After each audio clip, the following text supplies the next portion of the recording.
रावण, लंकाधिपति रावण के पास सोने की लंका थी, रावण के पास में सारा वैभव था, रावण के पास में पूरा कुल था, रावण के पास में पूरा वंश था, सब कुछ था लंकाधिपति रावण के पास में, पर विनम्रता नहीं थी, नम्रता नहीं थी।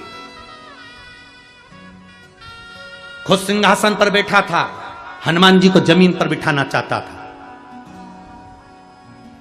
पर हनुमान तो हनुमान है, ऊंच की सिंहासन बना के उस पे बैठे थे। हनुमान तो हनुमान है, विनम्रता हो। और उसी रावण की लंका में विनम्रता दिखाई अंगद जी ने, पांव जमाकर खड़े हो गए।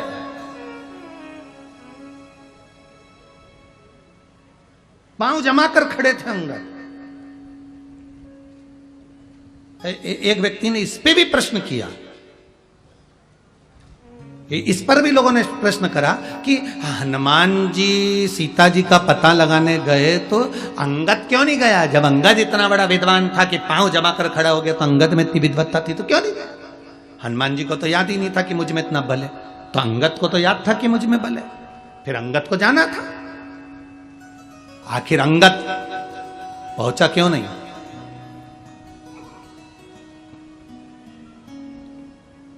माता सीता का पता लगाने के लिए अंगद क्यों नहीं गया? हनुमान क्यों गए? अरे भैया, तुमने अगर रामायण पढ़ी होगी तो तुम्हें मालूम होगा, अंगद और रावण का पुत्र अक्षय कुमार, ये दोनों एक ही गुरु के यहां पढ़ते थे। अंगद इतना प्रबल था, अक्षय कुमार के मुंह पे जब तक 25 थापड़ नहीं मार देता तब तक रोटी नहीं खाता था। कौन? जम के बोलो। अंगद क्या करता था? जब तक अक्षय कुमार के चेहरे पर 25 थप्पड़ नहीं मार दे तब तक वो रोटी नहीं खाता। अक्षय कुमार रोया, बचपन का समय था, रोते रोते, बच्चों की आदत रहती है, कई कई स्कूल में पढ़ने वाले बच्चे, कई कई घर में रहने वाले बच्चे, छोटे छोटे जो बच्चे रहते हैं ना, भाई भाई, वो एक दूसरे को मार ठोक नहीं दे तब तक रोटी उनको पचती नहीं है। उसमें तुम भी हो, तुम भी बचपन में कम नहीं थे हो।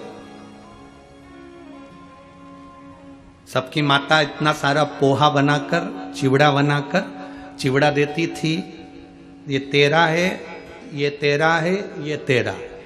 और तुम सब भी उसमें एक हो। इतने चतुर होते थे, जो ज्यादा वाला होता था ना वो अपनी साइड खींच लेते थे, कम वाला।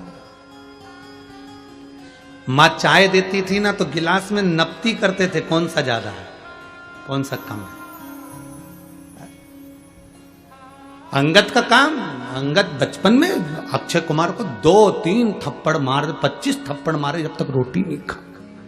एक दिन अक्षय कुमार रोते रोते अपने गुरु जी के पास गए, गुरुदेव गुरुदेव गुरुदेव,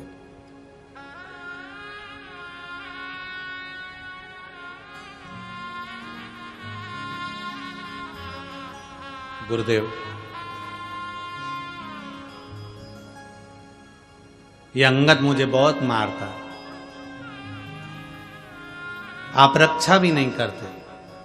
गुरुजी ने अंगद को बुलाया, अंगद तूने इसको मारा? अंगद बोला हां। क्यों मारा? इसके गाल अच्छे लगते हैं तो मार देता। ये कोई बात होती है? कई लोगों की आदत रहती है, गाल अच्छे दिखते हैं तो ये कोई बात है?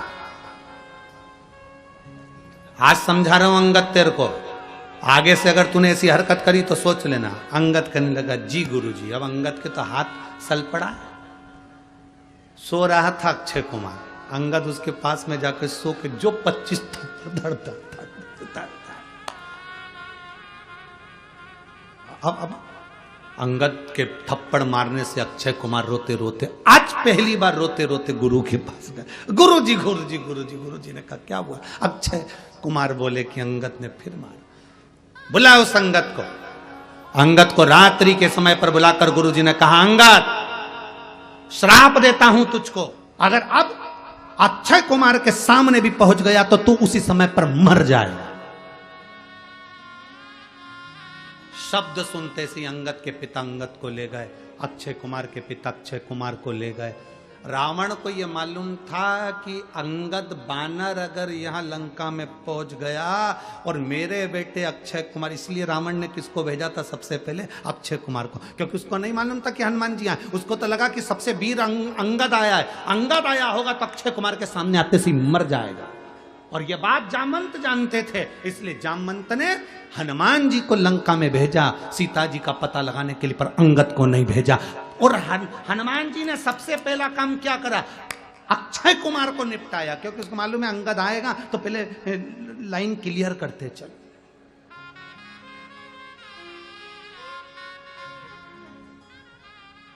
सबसे पहले हनुमान जी ने वहां पहुंचते सी, और रावण को मालूम था कि बंदर आया। इनको लगा कि बंदर में केवल एक अंगद ही आया होगा, बड़ा वीर है अंगद, अंगद आया होगा, अंगद आया होगा तो अक्षय कुमार को भेजा जाए, अक्षय कुमार के सामने मर जाएगा, निगाह पड़ेगी और मरेगा, क्योंकि श्राप है। अक्षय कुमार जैसे ही देखा तो वो अंगद तो नहीं था, हनुमान जी ने पचीट पचीट के धो दिया।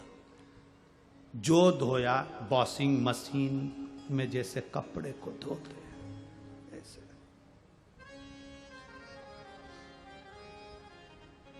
पूंछ में लपेट के घसीट घसीट के जैसे माताएं साबुन से धोती है, फिर बाद में कूटती है, और बच जाता है तो घर में एक लकड़ी की,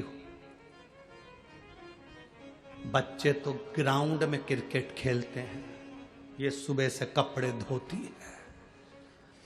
क्यों सुबह से मोगरी से कपड़े धोती है? ये कपड़े नहीं धोती है, पूरे घर को डरा के रखती है।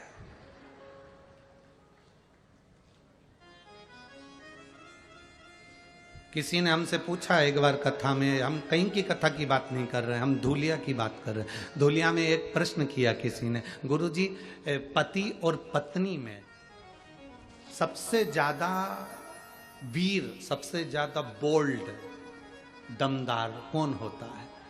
हमने कहा पत्नी। उन्होंने कहा कैसे? हमने कहा जब ब्याहने के लिए जाते हैं तो 100 से 150 बाराती जाते हैं और वो अकेली आती है, अकेले। ये 100-150 बाराती पर अकेली भारी पड़ती है। गाड़ी का गेट खोला, बैठ के और आती। किसी में दम हो तो बोल दे, अकेली। और वो 150 पे भारी, जो 150-200 आए, वो इतने 150-200 आते हैं और ये अकेली जाती है बिल्कुल शेरनी की तरह। दम